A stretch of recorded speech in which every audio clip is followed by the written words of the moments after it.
नमस्कार. काल आपण ऑनलाईन क्लासमध्ये युरोपियनांचे आगमन भारतामध्ये कशाप्रकारे झाले, त्यांनी कुठल्या-कुठल्या भागावरती वर्चस्व स्थापन केले, हे समजून घेतलेलं आहात.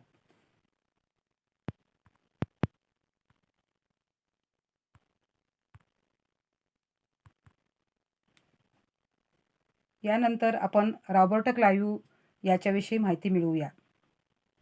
तर रॉबर्ट क्लाइव्ह ईस्ट इंडिया कंपनीचा कारकून म्हणून भारतात आले. खरे तर भारत ब्रिटिश सत्तेचा पाया घालण्याचा रॉबर्ट क्लाइव्ह कारणीभूत झालेला आहे. त्याने प्रथमतः अर्काटवर हल्ला केला आणि कर्नाटक युद्धामध्ये ब्रिटिशांना फार मोठ्या प्रमाणात त्याने फायदा करून दिला व तो एक गर्भश्रीमंत व्यक्ती म्हणून भारतात राहिला. त्याने ब्रिटिश ईस्ट इंडिया कंपनीला भरपूर मोठ्या प्रमाणात फायदा मिळवून दिला आणि त्यानंतर रॉबर्ट क्लाइव्ह 1767 मध्ये एक गर्भश्रीमंत व्यक्ती म्हणून इंग्लंडला परतला.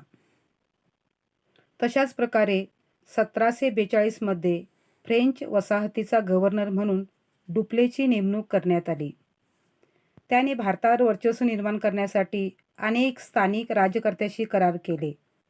त्यातील पहिला राज्यकर्ता आहे हैदर अली. हैदर अलीच्या सैन्याला फ्रेंचामार्फत युद्ध कौशल्याचे प्रशिक्षण देण्यात आले. डुप्ले हा ब्रिटिशांच्या वर्चस्वाला मोठे आव्हान ठरला आणि त्यामुळे ब्रिटिश व फ्रेंच यांच्यामध्ये कर्नाटक युद्ध सुरू झाले आणि या तिन्ही कर्नाटक युद्धामध्ये ब्रिटिशांना फार मोठ्या प्रमाणात फायदा मिळाला.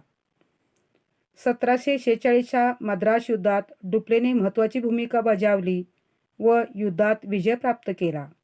त्यानंतर 1754 पर्यंत इंग्रज व फ्रेंच यांच्यात नेहमी संघर्ष होत असे. पुढे शांतता राखण्याच्या हेतूने फ्रेंच सरकारने डुप्ले याला माघारी बोलवून घेतले. भारतामध्ये ब्रिटिशांची राजवट. दक्षिण भारतावर संपूर्ण राजकीय वर्चस्व प्रस्थापित केल्यावर 18व्या शतकाच्या उत्तरार्ध समृद्ध अशा बंगाल प्रांतावर पूर्ण नियंत्रण मिळवण्यासाठी ब्रिटिश पुढे आले. कृषी, व्यापार आणि औद्योगिक क्षेत्रात बंगाल प्रांताच्या मोठ्या प्रमाणात विकास झाला होता. इंग्लिश ईस्ट इंडिया कंपनीला या प्रांतातून पुष्कळ नफा मिळत होता.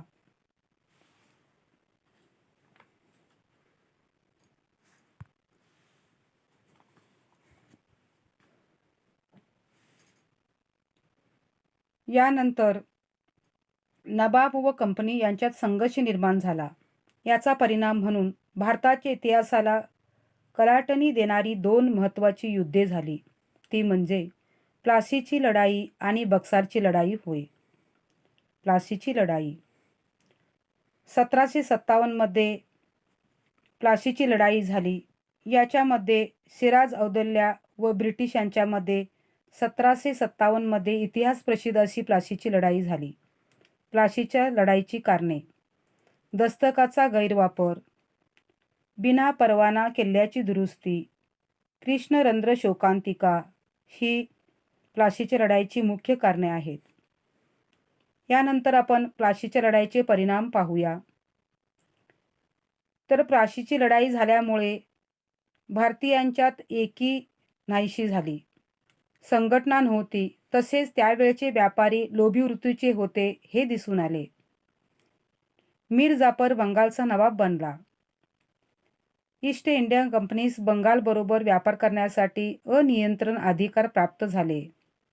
सिराज औदौल्याने कलकत्त्यावर केलेल्या आक्रमणाची नुकसान भरपाई म्हणून मीर जाफरने कंपनीला 17,70,00,000 रुपये द्यावे लागले.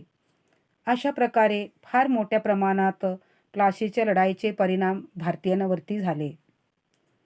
त्यानंतर 1764 मध्ये बक्सारची लढाई झाली. मीर कासिम हा कुशल प्रशासक होता. हा सुद्धा प्रारंभी कंपनीचे एकनिष्ठ राहिला.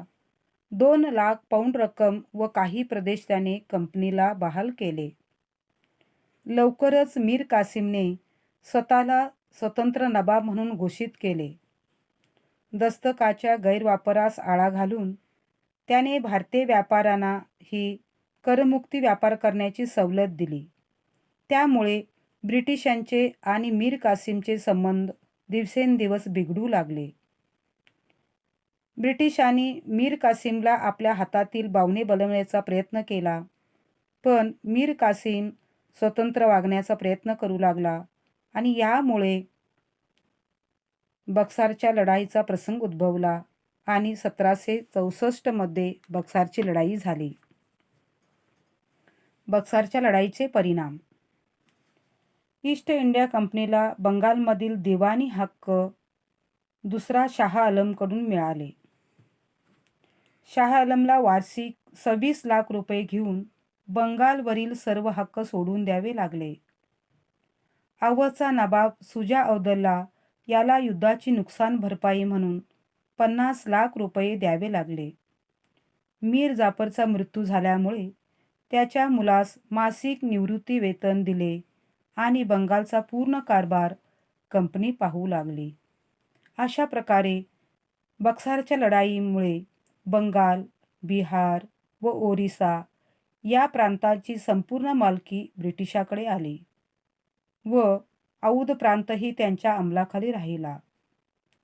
1765 मध्ये रॉबर्ट क्लाईव्हने बंगालमध्ये दुहेरी राज्यव्यवस्था अंमलात आणली. दुहेरी राज्यव्यवस्था म्हणजे काय?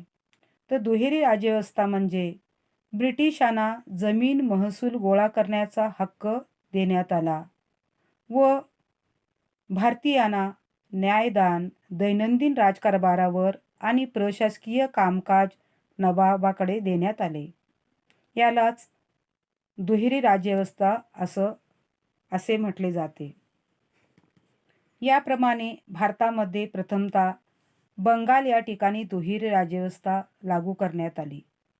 यामुळे ब्रिटिशांना भरपूर मोठ्या प्रमाणात व्यापारात फायदा मिळाला व राजकीय वर्चस्व मिळवण्यासाठी सुद्धा त्यांना फायदा झाला.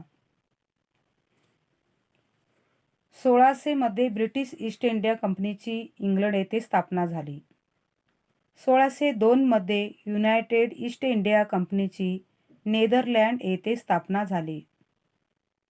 1619 मध्ये मोंगल सम्राट जहांगीर याने ईस्ट इंडिया कंपनीला पश्चिम किनारपट्टीवरील सुरत आणि पूर्व किनारपट्टीवरील हुगळी येथे व्यापारासाठी परवानगी दिली. 1639 मध्ये इंग्रजांनी मद्रास येथे आपली पहिली वकार स्थापन केली. 1664 मध्ये फ्रेंच ईस्ट इंडिया कंपनीची स्थापना झाली.